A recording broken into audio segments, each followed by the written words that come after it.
¿cómo están? Hoy vamos a hablar de un tema muy importante como es la reconstrucción de los Estados Unidos. Para ello les traje muy bien, un pequeño glosario, de manera que a medida que yo vaya, disculpen. Bien, muy buenas tardes. Mi nombre es Dirvia Montilla. Hoy vamos a hablar de la reconstrucción de los Estados Unidos. Es un tema muy importante para que lo tomen en cuenta. Muy bien. Esperen un segundo. Les preparé un pequeño glosario para incluirlos en la temática y que ustedes puedan comprender la explicación a medida que se vaya a explicar. Tenemos la amnistía. Es el olvido legal de delitos que extingue la responsabilidad de sus autores, es decir, que borra los actos que han pasado antes o después de un fallo judicial. El Congreso es una reunión normalmente periódica en la que durante uno o varios días las personas de distintos lugares que comparten una misma profesión o actividad presentan conferencias o exposiciones. Es decir, el Congreso tiene que ver con la reunión de personas intercambiando informaciones sobre un mismo tema. En este caso, desde el punto de vista político, que es lo que vamos a hablar hoy. El Ejército Confederado fue la fuerza militar terrestre en los que se luchó contra las fuerzas de los Estados Unidos para mantener la institución de la esclavitud en los estados del sur de dicho país. Bien, el término sesión significa reunión celebrada por una empresa o una institución para tratar algún asunto en específico. El escaño es un asiento importante que ocupa cualquier político en las cámaras parlamentarias. Tenemos la enmienda. La enmienda es una corrección o arreglo de los defectos o errores o que quizás quieran incluir en una cosa o en una persona. La ciudadanía es una condición que conoce a una persona una serie de derechos políticos y sociales que le permiten intervenir en la política de un país determinado. Muy bien. Terminada la guerra, la nación inició un proceso llamado de reconstrucción, pero para ello es necesario tener un pequeño bosquejo de lo que era la guerra civil que se suscitó en 1861 a 1865. Para ponerlos en contexto y puedan comprender la era de la reconstrucción, es necesario tener muy claro lo que ocurrió en la guerra civil. Resumen breve. Es que esta fue una época sumamente difícil porque el país estaba dividido. La guerra comenzó en los estados del norte y los estados del sur. Los estados del norte no querían que hubieran esclavitud, mientras que los estados del sur, sí querían. Para hacerle mucho más fácil, concéntrense en que los estados del norte no estaban de acuerdo. Los estados del sur sí estaban de acuerdo que hubiese la esclavitud. Entonces, en cuanto a la economía, los estados del norte se basaban en negocios y fábricas que no utilizaban esclavos porque para ellos esto no era correcto. Por eso les digo que con los estados del norte ellos no estaban de acuerdo que hubiese esclavitud, mientras que los estados del sur sí, porque ellos se basaban en la agricultura y las granjas. Estos estados dependían de los esclavos para que trabajaran sus tierras y sus cultivos, que quiere decir que a ellos no les convenía que se aboliera la esclavitud. Ellos se hicieron llamar los Estados Confederados de América. Ojo, los estados del sur se hicieron llamar los Estados Confederados de América. En este caso, Lincoln, es este señor que ustedes pueden ver aquí en esta foto. Él no quería que los estados se separaran, el estado del norte y el estado del sur, y que muchísimo menos hubiese esclavitud. Entonces, el norte y el sur, allí es donde inició la guerra. Por eso es que terminada la guerra, la nación inició un periodo llamado reconstrucción, que duró de 1865 a 1877. Esto duró 12 años. Durante la reconstrucción, el gobierno federal enfrentó desafíos de reconstruir la sociedad sureña y los gobiernos del sur. Es decir, estaban preocupados por los estados del sur.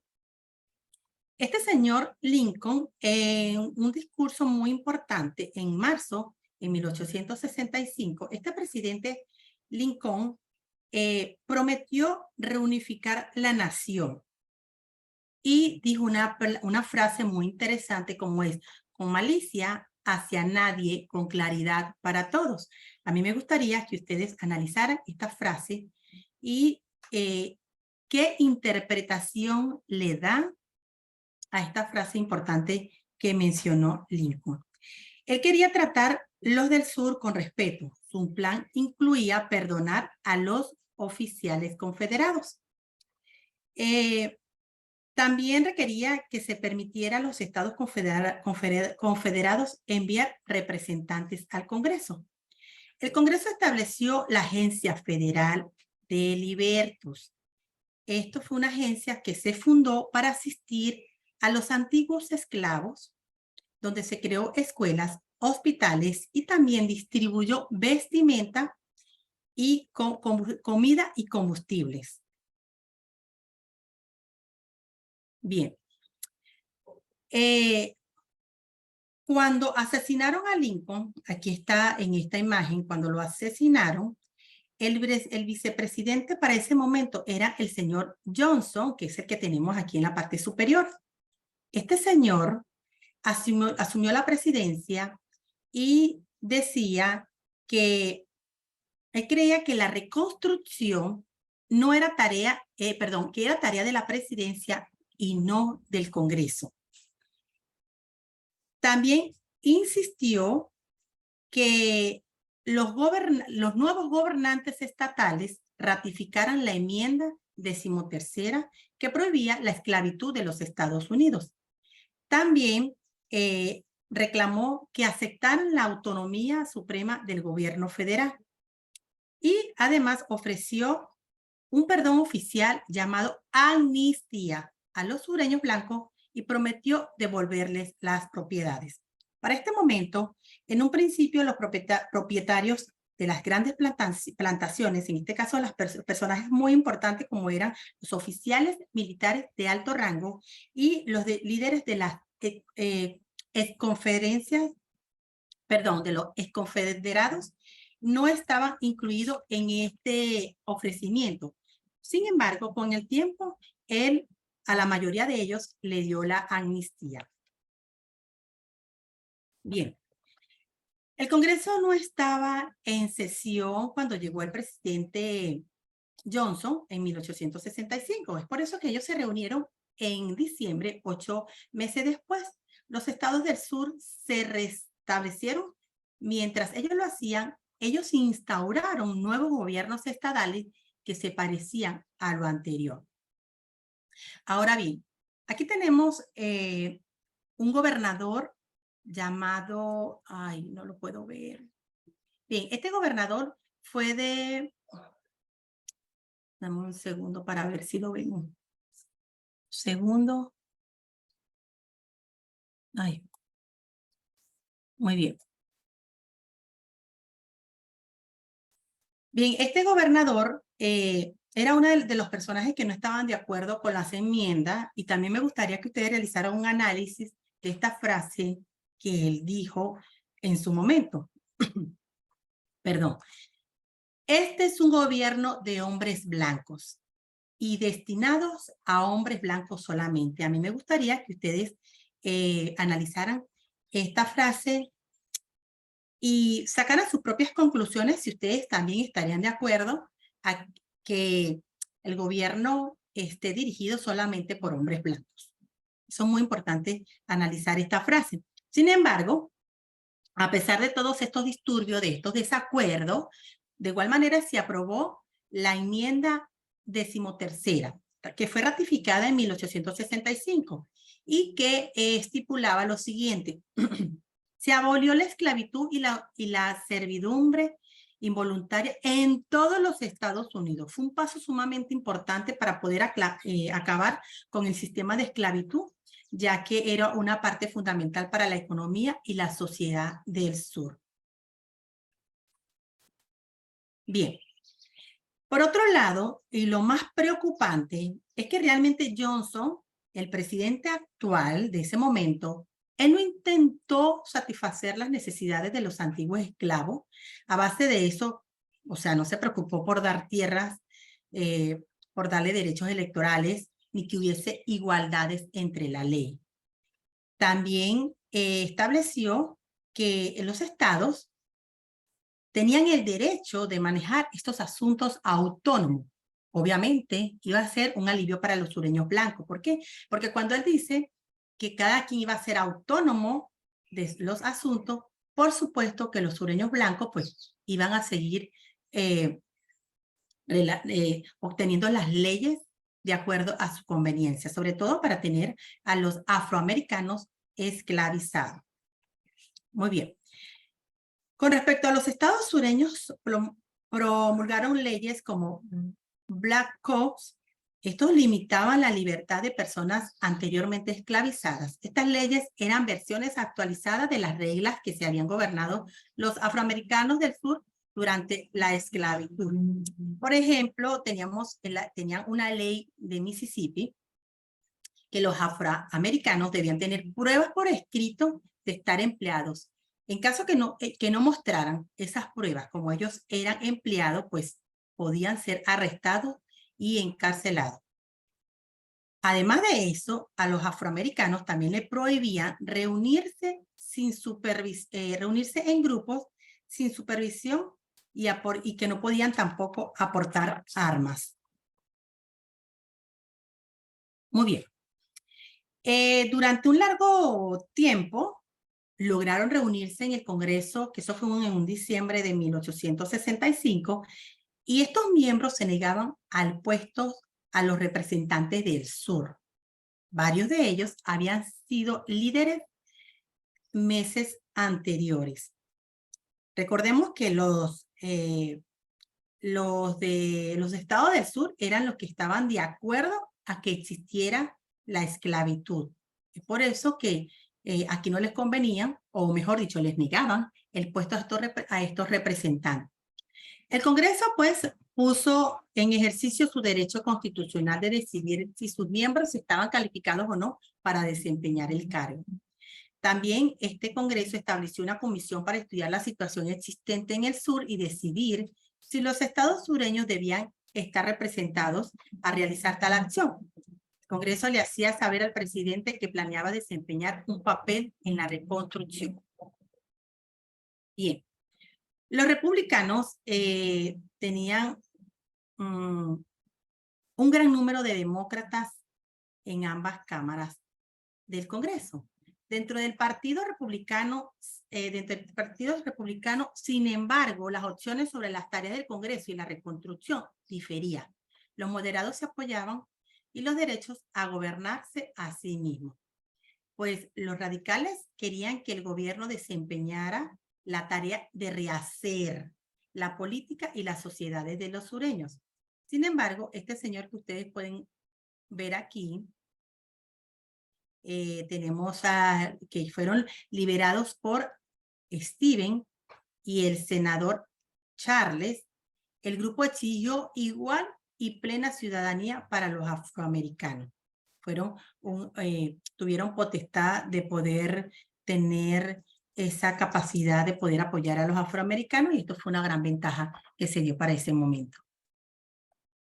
Bien. Instado por los radicales, el Congreso aprobó un proyecto, a ver qué dice, un proyecto de ley que promovía los derechos civiles, los cuales garantizaba a todos los ciudadanos. Esta ley fue la siguiente, fue los derechos civiles de 1866 y declaraba lo siguiente. Todas las personas nacidas en los Estados Unidos, excepto los indígenas americanos, eran ciudadanos. También otro derecho, que todos los ciudadanos accedieran a los mismos derechos sin distinción de su raza. Los republicanos se conmocionaron o se asombraron cuando el presidente Johnson decidió vetar el proyecto de ley, es decir, prohibir este proyecto de ley. Y Johnson argumentó que la protección federal de los derechos civiles llevaría a la centralización del gobierno. También estaba en contra de otorgar la ciudadanía plena de los afroamericanos. Bien. Como pueden observar, 2/3 de la Cámara de Representantes y 2/3 del Senado, ellos votaron para anular el veto, lo que el proyecto se transformó en ley. Los republicanos querían que la igualdad estuviera protegida por la Constitución misma y propusieron una enmienda en 1866, una enmienda muy importante también, que fue la siguiente, fue la enmienda 14ª, que concedió la ciudadanía y la igualdad de protección ante la ley y todas las personas nacidas naturalizadas en los Estados Unidos, incluidos los afroamericanos. Esta enmienda también impuso restricciones a los estados del sur, que se habían separado de la Unión, excluyéndolo de la representación del Congreso hasta que hubiesen jurado lealtad a la Unión y adoptado nuevas constituciones acordes a la enmienda. Lo más triste del caso es que el presidente Johnson, para ese momento, se negó rotundamente a apoyar esta enmienda. Bien, los republicanos radicales estaban indignados. Los dos grupos acordaron unir fuerzas para aprobar las leyes de la Reconstrucción de 1867. Esto inició un periodo conocido como la Reconstrucción Radical, lo que el Congreso controlaba, se encargaba de controlar la reconstrucción. Las leyes de la reconstrucción se dividió al sur en 5 distritos militares. Antes de que los estados del sur pudieran ser admitidos en la Unión, debía aprobar nuevas constituciones estatales que otorgaron el voto a todos los hombres adultos, incluyendo los negros, y ratificar la enmienda 14ª. Bien, los republicanos eran granjeros blancos, en su mayoría pobres, que estaban sumamente molestos con los hacendados por iniciar lo que ellos llamaban la guerra de los ricos. Algunos demócratas lo llamaban a estos delegados scalwags o bribones porque aprobaban la reconstrucción radical. Teníamos también un segundo grupo llamado cutbacker o maleteros, que eran norteños blancos a los que los sureños acusaban de venir al sur con una maleta vacía, dispuestos a llenarlas para enriquecerse o para ganar poder político. Esta era la intención.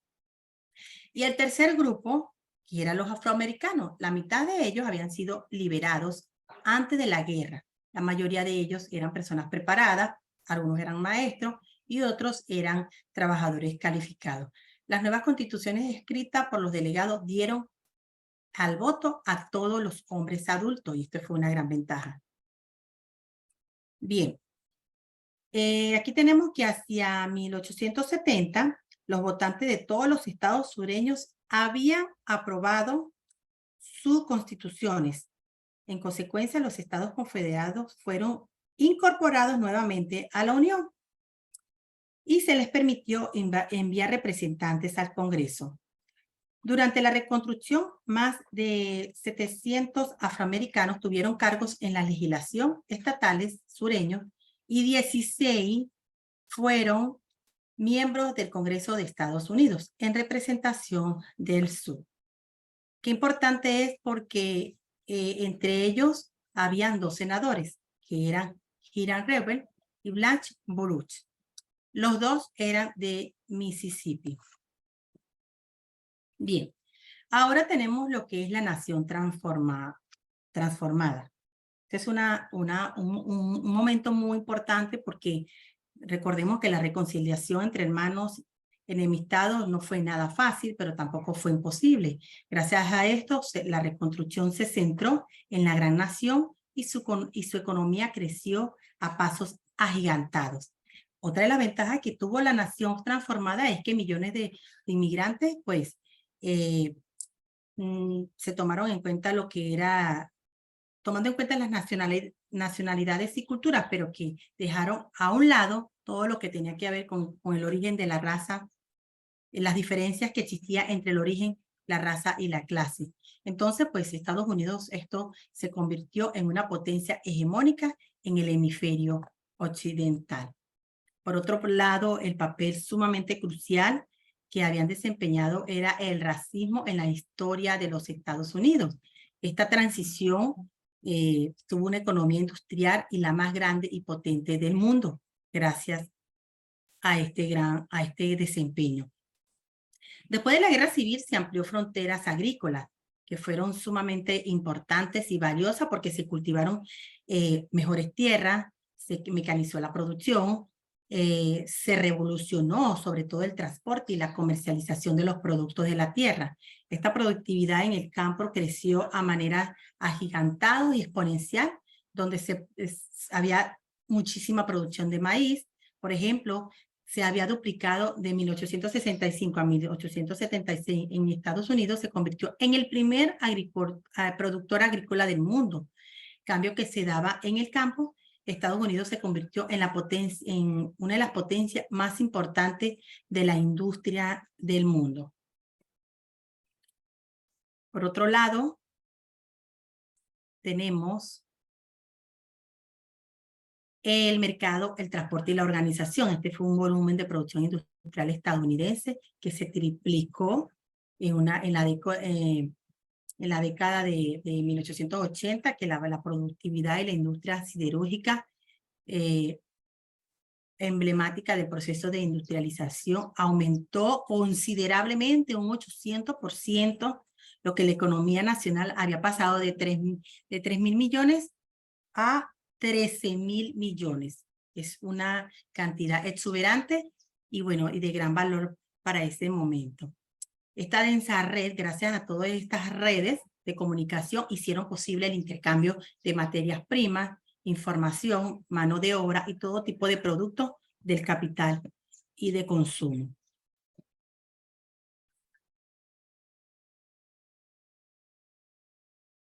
Bien. Asimismo, miles de estadounidenses se les hizo mucho más fácil porque también tenían la oportunidad de poder comprar a través de las páginas de los catálogos, como diferentes tipos de encargo, podían ser como relojes, ropa, papel, lápiz, además la facilidad y la garantía que se le daban para ese momento, como las máquinas de coser, bicicletas, instrumentos musicales, sillas de montar armas de fuego y todo lo que, todos aquellos implementos que pudieran tener. El proceso de industrialización estadounidense también llama la atención no solo por la velocidad y la escala con la que se llevó a cabo, sino por la organización de las empresas y la fluidez del capital. Gracias a esto, pues, se tuvo la oportunidad de tener una nación transformada por todas estas ventajas de mercado, de industrialización, también de mano de obra. Todo pues se hizo porque el objetivo era que... Porque recordemos que había una separación y el objetivo de la reconstrucción era unir los estados sureños con los estados del norte para poder tener pues una paz y una tranquilidad donde todos tuviésemos la misma igualdad, tanto blancos como negros, y pues que el país tuviera una excelente producción. Muy bien. Para esto es importante que cada uno haga sus propios análisis, también haga sus comparaciones, sus similitudes que tiene Estados Unidos con su país para ver qué reflexión ustedes pueden obtener acerca de esto. ¿Qué es lo que van a hacer? Pues simplemente ver la diferencia que obtuvo o que tuvo Estados Unidos con el país de cada uno de ustedes para ver qué diferencia y qué semejanza tuvieron en la historia de estos países. Bueno, no me queda más nada que decirles, sino decir muchísimas gracias. Aprovechen esta temática. Es muy importante tener conocimiento al respecto. Muchísimas gracias. Ha concluido exitosamente esta clase de hoy. Hasta luego.